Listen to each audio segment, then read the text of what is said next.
Acara ini dipersembahkan oleh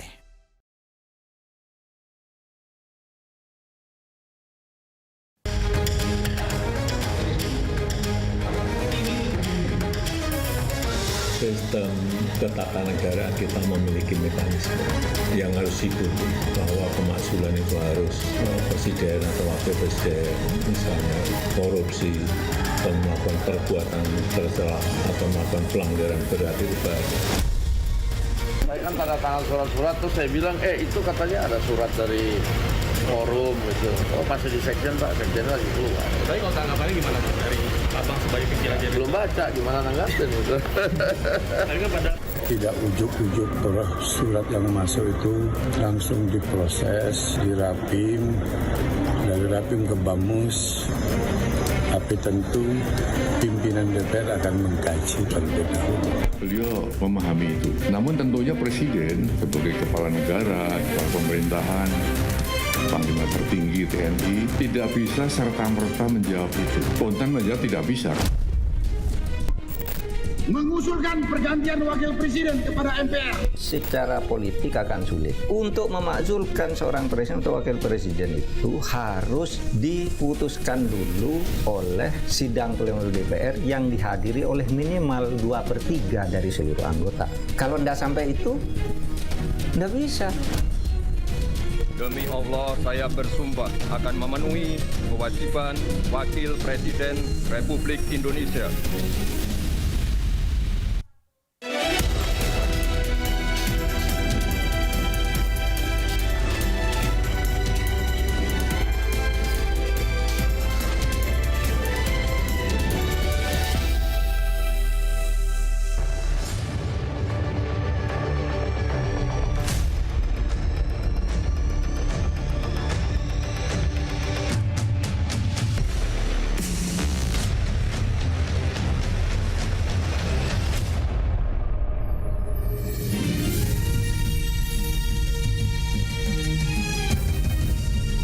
Disiarkan langsung dari studio MNC Conference Hall Ainus Tower, Jakarta. Inilah Rakyat Bersuara bersama Aiman Wicaksono.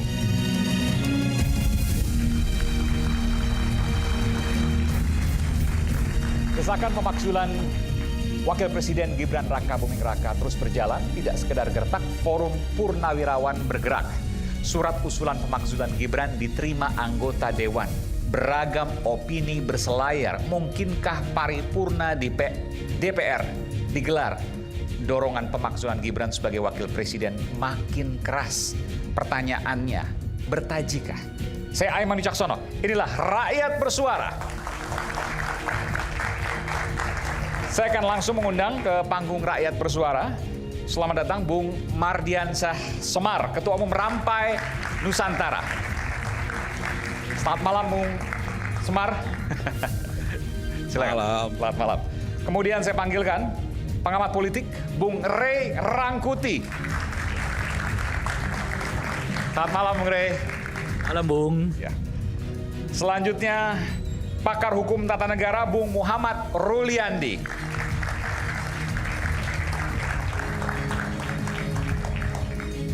Hadir pula, selamat malam. Siap. Pegiat media sosial, Bung Said Dido.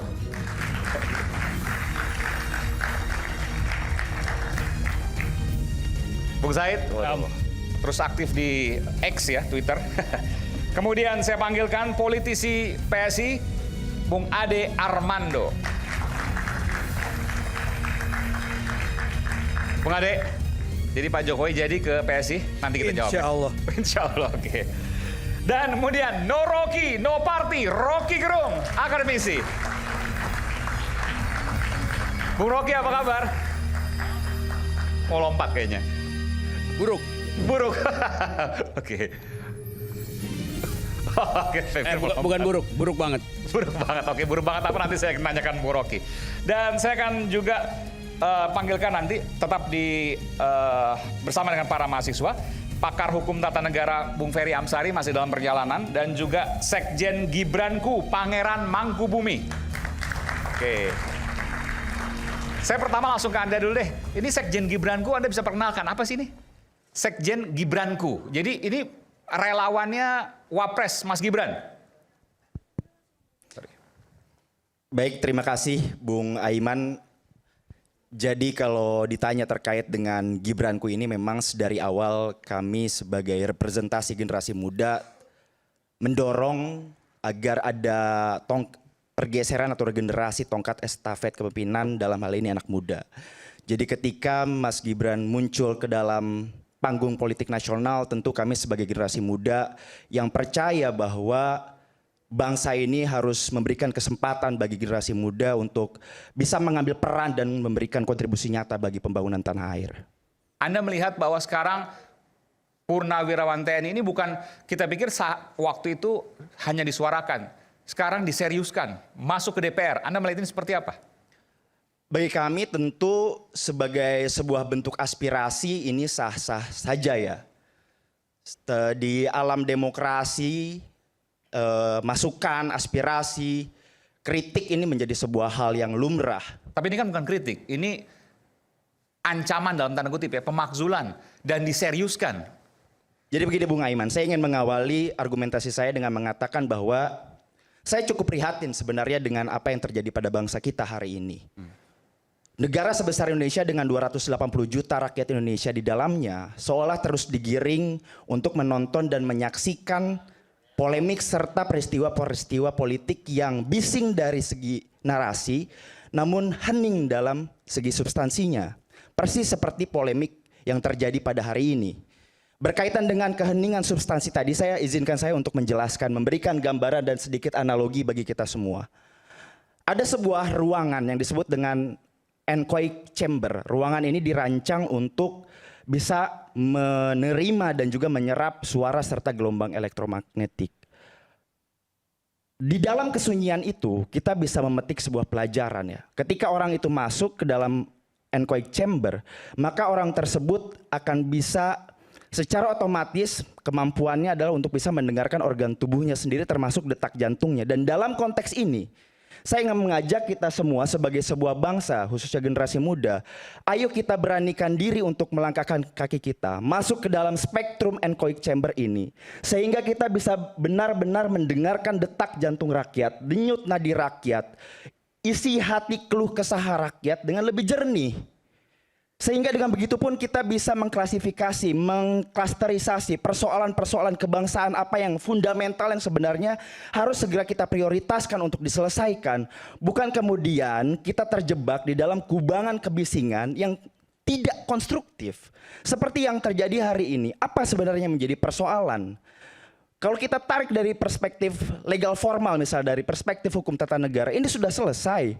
Mahkamah Konstitusi secara kelembagaan sudah memutuskan, dan itu menjadi basis legitimasi bahwa Mas Gibran layak untuk menjadi pendamping Pak Prabowo. Lantas apa yang kemudian menjadi objektivitas daripada Forum Jenderal Purnawirawan TNI? Saya sebagai anak bangsa yang lahir dari rahim rakyat yang juga berkomitmen untuk terus memperjuangkan prinsip negara hukum dan prinsip demokrasi, sangat menghormati apa yang disuarakan oleh Forum Jenderal Purnawirawan TNI. Tapi jangan juga narasi yang disampaikan ini tanpa isi yang akhirnya membuat eskalasi dan stabilitas politik nasional menjadi terganggu. Bahkan dampak terburuknya adalah kekacauan yang terjadi hari ini, ketidakjelasan proses yang sekarang ini berlangsung bisa mengganggu program kerja pemerintah untuk mewujudkan visi misinya. Kenapa tidak coba kita angkat tema-tema lain yang lebih strategik? Misal terkait dengan komitmen, konsistensi, keberanian pemerintahan hari ini yang dipimpin oleh Presiden kita Prabowo Subianto terkait dengan komitmennya menjaga lingkungan dan alam di Indonesia dengan mencabut 4 izin tambang di Raja Ampat. Menurut saya itu lebih progresif, lebih revolusioner, lebih konstruktif dibandingkan kita membahas hal yang tidak permasalahan kan Anda substantif. datang juga hari ini, artinya Anda mau menjelaskan itu. Kalau soal itu kita bahas juga, besok kita juga akan bahas soal itu. Tapi saya ingin tanya, menurut Anda narasi yang disampaikan oleh para purnawirawan ini kosong? Kosong. Tanpa substansi? Tanpa substansi. Tanpa substansi. Oke. Ada yang mau disampaikan? Mungkin Bung Rey atau Bung Said? Atau mungkin Bung Rocky? Oh, Bung Rocky, oke.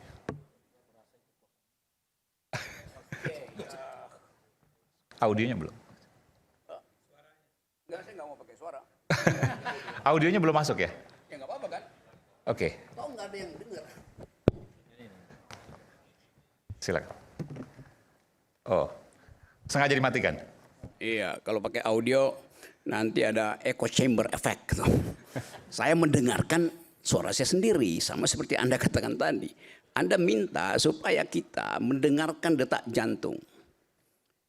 Purnawirawan tidak pernah punya jantung dia. So kalau dia punya jantung, dia akan gugup untuk narik picu. Jantung itu membuat orang ragu. Yang membuat orang pasti itu hati, bukan jantung. Walaupun sebetulnya barangnya sama, yang kita sebut jantung itulah hati. Yang kita sebut hati sebetulnya bukan itu yang kita maksud. Jadi kekacauan itu terjadi justru karena echo chamber dibuat sendiri oleh kalangan istana. Istana siapa? Ya istana Jokowi pada waktu itu kan. Kan itu yang menyebabkan orang sekarang berupaya untuk merenung. Ada gunanya enggak nih Purnawirawan nih? Kalau dia nggak ada gunanya, ngapain dibahas? Tetapi kalau satu purnawirawan bicara dan 2 purnawirawan ikut, 3 purnawirawan ikut, lalu 4 BEM ikut, 4 BEM ikut, lalu 500 mama ikut, 500 mama ikut, lalu jadi berita di New York Times, itu artinya ada sesuatu di negeri ini. Mau dihentikan itu. Jadi Gibranmu adalah Gibranmu, bukan Gibranku. Nggak ada soal juga di situ. Tapi yang kita mau pastikan bukan pemaksulan Gibran, tapi menghentikan kedunguan yang diproduksi termasuk oleh Gibran.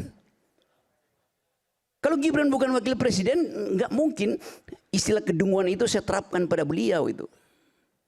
Tetapi karena pejabat publik itu ada standarnya, maka kita terpaksa mesti terangkan itu. Pikiran Purnawirawan mengintip soal kedunguan apa enggak? Ya mungkin tidak. Dia mengintip soal pelanggaran etik di Mahkamah Konstitusi. Dan pelanggaran etik itu adalah hoax. Nggak benar pelanggaran etik itu. Ya kan? Hoax kan? Ya. CC. Jimli Asidik. Berarti Anda nggak baca pertimbangan Jimli Asidik sehingga mengeluarkan itu. Ya tapi Jimli Asidik kemarin bicara bahwa tidak mungkin Gibran dimaksudkan akan diproteksi oleh presiden. Itu 2 argumen yang berbeda. Dia melihat tidak mungkin karena akan diproteksi oleh presiden. Jadi dia mengetahui akan diproteksi, oleh karena itu dia batalkan pelanggaran etisnya itu. Kalau diproteksi oleh presiden, dasarnya apa? Ya karena satu paket. Tidak juga. Karena itu kapasitas individu. Gibran punya kapasitas individu, Prabowo punya kapasitas individu. Yang lagi disorot kapasitas individu Gibran, itu Gibranmu itu. Kan begitu cara kita melihat soalnya kan. Ya tapi kan ini melanggar konstitusi. Apa yang melanggar konstitusi? Apakah persoalan kita persoalan hukum di sini? Bukan. Bukan persoalan legalitas, ini persoalan legitimasi. Karena itu kalau dia legalitas selesai dia. Karena legitimasi diulang-ulang sampai you bosan sendiri dengar suara lu sendiri kan. Mama tiap hari bicara itu. Anak SMP juga bicara itu. Mem ada di mana-mana tuh. Tiba-tiba ada soal Raja Ampat. Maka demi Raja Ampat batalkan sesuatu yang udah 2 tahun dipersoalkan orang. Kayak sekarang Raja Ampat kita bongkar hari ini. Tiba-tiba ada Raja 5, maka Raja Ampat kita tinggalkan, masuk ke Raja 5 itu. Kan begitu cara berpikirnya tuh. Jadi bukan karena ada sesuatu, maka yang di belakang itu menjadi tidak penting. Seandainya, saya ikuti logikamu, sekarang ada suara Raja Ampat, karena itu tinggalkan, nggak ada berguna para purnawirawan. Oke, sekarang, sebelum ada Raja Ampat, berguna nggak dia? Ya berguna, karena nggak ada Raja Ampat kan. Dan logiknya begitu. Cara membaca persoalan itu begitu. Bukan karena Anda dapat permen hari ini lebih manis, maka permen yang kemarin nggak ada gunanya. Memang nggak ada gunanya hari ini kalau dia lebih manis, tetapi kemarin dia berguna itu. Karena belum ada pembanding. Sekarang kita lihat pembandingnya apa? Berguna nggak perbandingan itu? Kan di kepalamu tadi begitu banyak hal yang Anda anggap nggak penting itu. Karena yang paling penting adalah titipkan bangsa ini pada anak muda itu. Anak muda itu berkumpul di PSI, tempatnya Adek. Isinya orang tua. Dan yang akan jadi ketua orang tua. Coba bersihkan tuh cara berpikirnya. Saya yang pertama kali justru mendorong si Raja Yuli, mendorong Grace Natali untuk memastikan bahwa partai ini akan jadi partai ideologis in optima forma. Sebelum dia jadi PSI, saya ngajar di situ. Tanya Made. Anda lihat jurnal PSI pertama yang nulis saya. Judulnya Arah Generasi. Baca nggak? Baca nggak? Anda baca? Anda baca tulisan saya di situ? Saya mendengar. Ya? Saya mendengar, tapi saya tidak. Oke, ada yang membaca dengan kuping rupanya. Kan itu baca tuh. Saya tuliskan di situ argumen mengapa PSI harus jadi arah generasi. Bukan diarah-arahkan oleh pemodal, oleh bapaknya. Itu maksudnya memihak pada sesuatu, berpihak pada jalan pikirannya. Saya nggak pernah berpihak pada siapa-siapa, saya berpihak pada jalan pikiran di dalam urusan publik. Soal Gibran saya lebih tahu dari you. Gibran datang ke rumah saya, ngeluh, ngadu. Kalau saya buka lagi di sini, yang saya pernah buka di situ cuma 7%. Serius, masih ada 93%. Nama-nama itu. 10% lagi boleh lah. Kenapa? 10% lagi. Honor saya naik berapa persen? Oh ini saya tukar tambah informasi sekarang. Saya mau jualan informasi. Sisakan 83. Ya. Informasi mahal sekarang. Jadi kita mau lihat keadaan bangsa ini. Di dalam kegugupan kita untuk membaca masa depan. Anda Gibranku. Anda baca nggak proposal Indonesia 3 hari lalu di sidang ILO di Geneva? Baca? Nggak baca, gimana? Itu soal nasib tenaga kerja, buruh dan manusia Indonesia berhadapan dengan artificial intelligence yang nanti 3 tahun lagi itu akan menguasai sistem perburuan dunia. Yang ngomong di situ siapa? Jumhur Hidayat. Yang naik panggung sama-sama Prabowo ketika hari buruh. Terus Anda nggak tahu apa yang Anda akan terangkan pada Gibran kalau Gibran bertanya ILO itu apa? Tadi ada iklan cappuccino, Ovaltine. ILO itu Milo buat diminum. Kan itu pentingnya. Anda mau dukung Gibran dengan kekosongan. Reason issue Anda nggak ngerti, bagaimana coba? Gibran butuh konsultan. Saya pernah bilang ke kalian itu. Gibran butuh konsultan yang betul-betul paham tentang reason issue. Saya bantuin Gibran. Gibran, ganti konsultanmu, bodoh semua. Serius. Itu akibatnya begitu. Jadi saya potong dulu ya, karena keadaan hari ini memungkinkan kita untuk melihat arah generasi yang pernah saya tulis itu. Bukan sekedar ini Gibranku, mana Gibranmu? Apa itu gituan? Kasih isi dong tuh pada bangsa ini. Kasih pendapat itu. Gibran bagi-bagi skincare. Benar kan? Apa poinnya bagi-bagi skincare? Bu Rocky, tapi tadi disampaikan bahwa apa yang disampaikan oleh Purnawirawan TNI lewat poin-poin itu adalah kosong substansi. Anda setuju itu? Kosong substansi. Sesuatu disebut substantif karena dia padat. Karena itu dalam bahasa Indonesia substantif artinya kata benda itu. Apa tuh kosong substansi? Coba Siapa yang bilang tadi? Siapa yang Anda yang maksudkan? Enggak, saya tanyakan tadi. Itu kosong substansi, kosong. Ke Mas Pangeran tadi. Oh, Pangeran menyebutkan itu. Ya memang kosong. Kalau dilihat dengan otak kosong. Kan itu semua persepsi kan? Bahwa semua sudah selesai, legitimasinya ada, apalagi itu kan kemudian yang dipikirkan oleh banyak orang. Apa legitimasi? Yang dipersoalan justru legitimasi, legalitas selesai. Tetapi politik itu bukan urusan legalitas. Pak Harto legalitas, Habibie legalitas, Gus Dur legalitas, semuanya legalitas. Toh jatuh juga karena legitimasi. Legitimasi beda dengan legality. Legalitas itu black letter of law, itu legalitas. Dalam hukum tata negara baca aja tuh. Selesai problem, nggak ada problem. Tapi hukum tata negara itu bicara tentang negara di dalam keadaan diam. Artinya semua fungsi bekerja. Maka dia diam. Kalau ada yang nggak bekerja, baru ribut. Jadi dalam keadaan normal kita pakai hukum tata negara, isinya legalitas. Di dalam keadaan ada dinamika politik, singkirkan hukum tata negara, nggak ada gunanya. Karena dia tidak berfungsi di dalam keadaan dinamis. Yang berfungsi adalah problem legitimasi, bukan legalitas itu. Ada nggak anak-anak hukum di sini? Atau anak sosiologi? Ada mungkin. Atau anak filsafat, karya mahasiswa.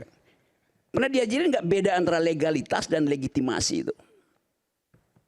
Yang pertama kali bikin perbedaan itu namanya Jürgen Habermas. Yang nggak pernah diikuti di Fakultas Hukum. Karena Fakultas Hukum tidak mengenal, kurikulum Fakultas Hukum Indonesia tidak mengenal asas atau prinsip legitimasi. Yang ada prinsip legalitas. Karena mereka cuma belajar Hans Kelsen, positivisme logis, semua legalitas itu. Norma hanya disebut norma bila koheren dengan norma di atasnya itu legal. Bahwa politik kemudian menjadi alasan kenapa hukum berubah itu nggak dipelajari. Jadi kemaksiatan kita hari ini karena kekosongan pikiran itu. Jadi maksiat. Kita akan kembali saat lagi, tetaplah bersama kami di Rakyat Bersuara.